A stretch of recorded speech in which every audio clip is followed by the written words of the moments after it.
Bienvenidos y bienvenidas a otra entrevista más de nuestra América en Palabras. Entrevistas para comprender la guerra y construir la paz. Hoy tenemos aquí en nuestro espacio a una queridísima compañera que ha venido desde Bélgica a Caracas para hablar sobre el fascismo. Se trata de Ermelinda Malcot, una querida compañera, además asidua de Tertulias en Cuarentena, de ahí nos conocemos, Exactamente. pero hemos tenido el lujo de encontrarnos en otros lugares de Asia Occidental. Así que me encanta que hoy nos veamos aquí. Bienvenida a Caracas. Sí, nuestra querida Venezuela. Ermelinda, ¿por qué te pareció importante venir a este espacio a reflexionar sobre el fascismo en este momento? Eh, ¿qué crees tú que puedas aportar desde Europa? No me gusta decirte europea porque casi me parece una ofensa en este momento del papel histórico que cumple Europa, tratándose de una mujer revolucionaria. Pero, ¿qué puede aportar una revolucionaria europea en este momento, en un espacio donde nos reunimos para reflexionar sobre el fascismo? Bueno, creo que podemos aportar varias cosas. Primero, nuestra historia que tiene que ver con la construcción del fascismo, porque lamentablemente Europa es un país que sí, ha desarrollado el fascismo y entender que el fascismo es una herramienta que tiene el capitalismo para atacar la clase trabajadora y que cuando la crisis económica llega a un punto tal que la clase trabajadora tiene que ser oprimida aún más y que en la democracia formal ya no podemos oprimirla a este punto, el fascismo entra. Y el fascismo es lo que permite bajar los sueldos, es lo que permite también callar la clase obrera y impedir que existan las organizaciones de la clase obrera y del pueblo, vamos a decir. Entonces, eso es la experiencia que nosotros tuvimos en Europa. Ahora vemos que en Venezuela el fascismo tiene otra cara porque ustedes tienen una componente más, es que les está agrediendo el imperialismo, como nuestros países europeos y sobre todo Estados Unidos. Entonces el fascismo es la herramienta que está usando Estados Unidos y sus aliados para hacer un golpe de Estado, básicamente, en Venezuela y con los mismos objetivos, oprimir el pueblo venezolano, impedir que se organicen de forma autónoma y callar a todas sus organizaciones de masas y entonces acabar con también el chavismo, que es lo que lleva a la revolución bolivariana a sus diferentes etapas. Y ese fascismo que, como tú señalas, nace en Europa, por eso te decía, me costaba llamarte europea, pero al A veces ponerle decimos, el prefijo revolucionaria europea, ahí sí pero ya tú le queda más dices a bonito. veces que somos la península de Asia. A mí me Sí, gusta mucho esa sí, es verdad. expresión. La Me península gustaría, occidental me de Asia. gustaría que seríamos la península de Asia, Entonces, porque como revolucionaria asiática, te voy a decir. eh, bueno, no sé si has tenido la oportunidad de leer un libro que nosotros siempre recomendamos, que es La psicología de masas del fascismo, del psiquiatra alemán Wilhelm Reich. Él escribe este libro en la misma década del 30, estudiando como psiquiatra cómo es que el fascismo se fue legitimando en el pueblo y creó prácticamente, sentó las bases para eso que incluso llamaron nacionalsocialismo. Él decía que una de las herramientas que utilizó el fascismo para instaurarse en el pueblo y pauperizar y oprimir al pueblo fue utilizar el discurso de la izquierda. Por eso sí. quizás es la palabra socialismo ahí.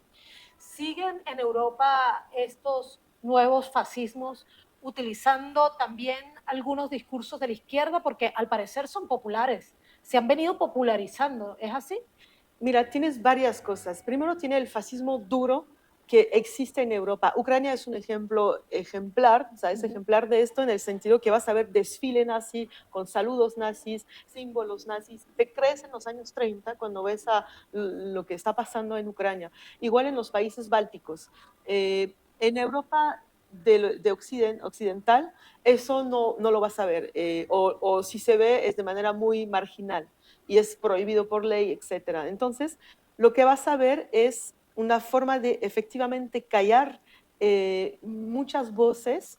Yo creo que en Europa de Occidente todavía no hay fascismo, pero hay un movimiento de fascización, hay un proceso pero todavía no necesitan el fascismo por sí mismo para llegar a sus objetivos. Te voy a dar un ejemplo. Eh, Antes de la Segunda Guerra Mundial, en 39-40, en Francia, gracias al fascismo, bajan los sueldos de mitad. En Grecia, solamente con las medidas del FMI, las estructuras de la Unión Europea, etcétera, logran el mismo objetivo. O sea que la democracia burgués todavía permite obtener los mismos resultados que se obtenían en los años 30-40.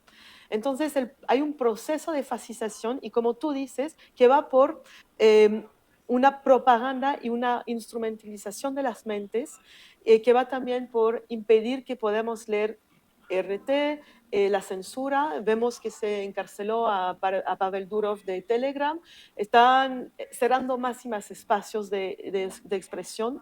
Julian Y Assange es otro caso Julian Assange emblemático. es una cosa horrible. O sea, entonces, lo estamos viendo también que a qué punto lo trataron con el caso de Palestina, que en muchos países está prohibido defender la resistencia palestina, incluso defender el lema de un país libre del río al mar. Entonces se están callando muchas voces, pero todavía no es fascismo porque todavía no encarcelan, no impiden que existan las organizaciones del pueblo todavía, pero lo impiden que se expresan bastante bien solamente con los medios de comunicación, controlando Todavía esto. no es fascismo, quiere decir que todavía el fascismo no es hegemónico, pero evidentemente la doctrina fascista está por debajo de Está todo eso. trabajando la sociedad de manera impresionante. Por eso es un proceso de fascización que estamos viendo y que se está desarrollando mucho. Y un problema que hay también en Europa y que fue el problema que había también en los años 30 es que en los años 30 el Partido Socialdemócrata Alemán no entendió que el enemigo no era el Partido Comunista, sino era el nazismo, y se peleó en contra del Partido Comunista. Y ahorita vemos que las izquierdas en Europa no tienen columna vertebral ideológica para combatir el fascismo. Cuando vemos que la izquierda europea no entiende que la Unión Europea está actuando en contra de nuestros intereses como pueblo y que van defendiendo la Unión Europea como vector de paz, es una lectura totalmente errónea, pero uno no puede decir otra línea sino es agente de Trump, agente de Putin, agente de Xi Jinping, que es la peor insulto que existe en Europa. Pero además tú comenzaste haciendo una retrospectiva histórica y señalaste muy bien que el ascenso del fascismo está relacionado con las crisis del capitalismo. Ajá. Y es este capitalismo el que sostiene el imperialismo y además es en el contexto de la construcción de ese capitalismo que nace la democracia liberal. ¿Hasta qué punto podría la socialdemocracia confrontar el fascismo cuando ambos defienden el sistema capitalista? Es decir, no es que la democracia liberal pueda tener realmente las herramientas para confrontar el fascismo cuando subyace en ella la defensa del mismo sistema. No sé, Sí, ¿te hay parece muchas correcto? contradicciones en esto y también en Europa tenemos que entender que no podemos defender un paraíso en Europa, pero siendo un país imperialista. Porque si uno ve, por ejemplo, nuestra salud, que no es gratuita, pero es muy pública, la educación, todos los servicios públicos y el Estado social que tenemos, hoy día no se financia El trabajo con el capital, se financia con deuda. ¿Cómo podemos hacer deuda en Europa? Porque somos un país imperialista. claro. El euro como moneda, que no es aún como el dólar, que realmente es la moneda más imperialista del mundo, pero el euro sigue siendo una moneda imperialista que nos permite hacer deuda para pagar nuestro sistema social. O sea que no podemos defender este Estado social con, queriendo seguir con las herramientas imperialistas. Necesitamos limpiar todo. Entonces, la izquierda no tiene ese discurso, no tiene este análisis. Entonces, vamos por la mala vía, porque no vamos a seguir así. Preguntemos a los amigos africanos si quieren pagar nuestra salud. No creo. Y no podemos ir siguiendo esta vía. Y además hay un gran poder económico que en este momento, además diríamos que también es un gran lobby en todo el occidente, que es el sionismo. Ajá. ¿Y ese sionismo tiene o no tiene también un proyecto fascista? ¿Encarna o no encarna también un proyecto fascista, aunque sea anterior a la Sí, creación de esta doctrina? Digamos? sí. En Venezuela van a votar la ley contra el fascismo y se había discutido si se votía la ley contra el fascismo y el sionismo, porque al final es una doctrina asquerosa y, como tú dices, anterior al fascismo. Eh, no sé, no Pero sé son si muy es un similares, ¿verdad? fascismo, es difícil tener esa discusión, pero son muy similares.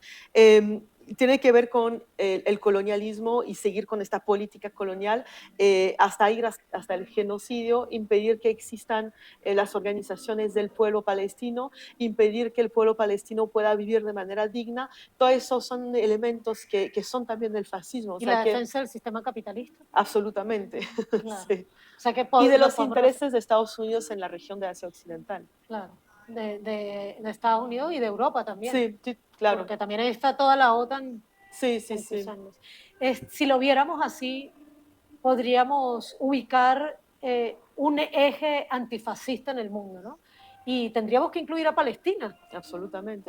Y tal eh, vez como como la bandera, estrella, sí, sí. como la bandera de la lucha antifascista en este momento. Pero en nuestra América, pues Venezuela ha convocado este evento y está levantando las banderas del antifascismo. Entendemos que, por supuesto, Cuba también es una bandera de la dignidad nuestroamericana y que siempre ha confrontado estas doctrinas fascistas y ha confrontado al capitalismo valientemente tratando de construir un sistema diferente. ¿Te parece que es pertinente que Venezuela se convierta ahora en el epicentro de la lucha contra el fascismo en nuestra América o hay algo ahí de pronto de prepotencia de nuestra parte? ¿Cómo lo ves? No, yo no lo veo prepotente. Estaba leyendo el discurso de Chávez, un discurso de campaña de Chávez en 98 o 90, no sé, 98, y él ya estaba entendiendo muy bien la construcción del mundo multipolar y decía, tenemos que tomar un papel de liderazgo en América Latina. Y no es porque Venezuela es mejor que otra, es porque Venezuela tiene mucho que aportar. Primero porque tiene su historia. Venezuela ha sido el país que más ha sido agredido por la Escuela de las Américas. Muchas experiencias se formaron aquí y luego se exportaron en las dictaduras latinoamericanas. O sea que hay una historia en Venezuela. También el hecho que son, como le dicen, la joya de la corona, porque hay el gas, hay el petróleo, hay muchos recursos naturales. Entonces la agresión es aún más fuerte por parte de Estados Unidos. O sea que ustedes tuvieron que luchar mucho. Y también hay las experiencias, la construcción del sucre como moneda que no funcionó, pero fue una experiencia que lanzó Venezuela mucho antes de que se hablara de una moneda de los BRICS. La creación del ALBA, que participó, que Venezuela fue motor en la construcción del ALBA. Venezuela fue motor en muchas herramientas de liberación de la región y también de herramientas de construcción del mundo multipolar. Entonces, claro, no es prepotencia, es solamente decir, mira, nosotros tenemos esto que llevar en la mesa y con esto vamos proponiendo una internacional antifascista. Y el principio de una internacional es que todos podemos hablar desde nuestra experiencia. Tú, por cierto, acabas de llegar de Colombia, Uh -huh. estuviste acompañando la caravana humanitaria y pudiste ver los estragos que causa el paramilitarismo en los territorios colombianos. Incluso tuvimos el gran honor aquí en Huele Azufre de tenerte como nuestra reportera en el sitio. Quería preguntarte si te parece acertado decir que el paramilitarismo también es una expresión del fascismo. Sí, absolutamente. Es una manera que tiene el Estado de llevar una política fascista sin pagar las consecuencias, porque dicen no somos nosotros, son los paramilitares y no los controlamos. Y ahí tienen que trabajar conjuntamente con los medios de comunicación para que nos tragáramos la píldora de que sí, no hay nada que ver, el Estado es otra cosa, ¿no? Entonces están trabajando conjuntamente porque, como tú lo decías, el fascismo también viene con una narrativa. Entonces es lo que permite el Estado colombiano armar esta narrativa que, pobrecito Estado que no sabe acabar con el paramilitarismo, que ese es el verdadero mal de Colombia, cuando el mal de Colombia es que es un Estado corrupto, o sea, desde el principio es un Estado capitalista violentísimamente en contra de su pueblo. Palestina y Colombia son los dos países que desde 1948 y desde antes, porque es una fecha simbólica, pero ya desde antes también, están haciendo una guerra en contra de sus pueblos. Es la cara Qué bueno que feísima. lo has dicho porque Juan Manuel Santos decía que somos el Israel de América y desde el pueblo colombiano decimos, porque sabes que soy colombo-venezolana, hablo siempre en primera persona del plural cuando hablo de Colombia o de Venezuela, decimos que Colombia es a la vez el Israel y la Palestina, Palestina. de nuestra América. Absolutamente. Y la presencia del sionismo en Colombia es brutal y ahí se ve el destino común que tiene el narcoparamilitarismo típico de Colombia con el proyecto genocida y que se conecta muy bien con el proyecto genocida de Israel, que ellos ni se molestan con las narrativas y matan su pueblo con su propio ejército, aunque también tiene los colonos que tienen... Pero sí, y entonces lo que se experimenta en contra del pueblo palestino se enseña en contra del pueblo colombiano y a la vez lo que se experimenta en contra de Colombia se propaga en contra de los otros pueblos latinoamericanos también. Y ahora no sé si lo sabes, pero el partido Likud de Israel firmó un acuerdo con el movimiento político 20 Venezuela, la organización política 20 Venezuela, que tiene estampada la firma de María Corina Machado, donde le ofrecen a esta organización asesoría en distintas áreas, incluyendo la comunicación, pero también en materia de seguridad. Ajá. Y esta gente de la ultraderecha, María Corina Machado, que aunque no ha sido la candidata, todos y todas sabemos que es quien realmente dirigió a Edmundo González y a todo este grupo de la ultraderecha venezolana, también han venido utilizando, por ejemplo, eslogan que utiliza Netanyahu, como la frase hasta el final. Ajá. La utiliza Netanyahu en Israel para hablar del genocidio en Palestina, dice que va a llegar hasta el final, y María Corina Machado en Venezuela dice que va a llegar hasta el final. Parece que ambos están amenazando con el genocidio. Entonces uno puede pensar que además de que hay una relación estrecha entre fascismo y sionismo, también ambos son genocidas. Sí, sí, y sí, porque el fascismo no hay ni una duda, el nazismo no hay ni una duda, y el sionismo ahora ya tampoco no hay ni una duda. Entonces, el genocidio lo utilizan para un proyecto político que es expandir el capitalismo en fase de crisis.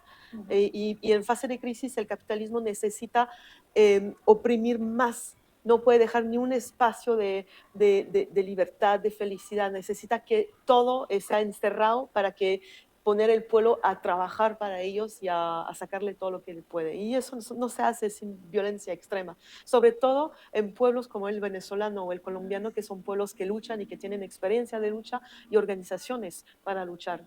Es mucho más fácil, por eso Europa todavía no está en fascismo, pero en proceso de fascización. Hablo de Bélgica, Francia, etcétera, porque no hay organización de masa. Claro, y lo hemos visto en Cuba y en Nicaragua también, cómo ha tenido que enfrentarse a ese fascismo. También en Bolivia lo vimos, sí, con la dictadura de Yanine Áñez vimos...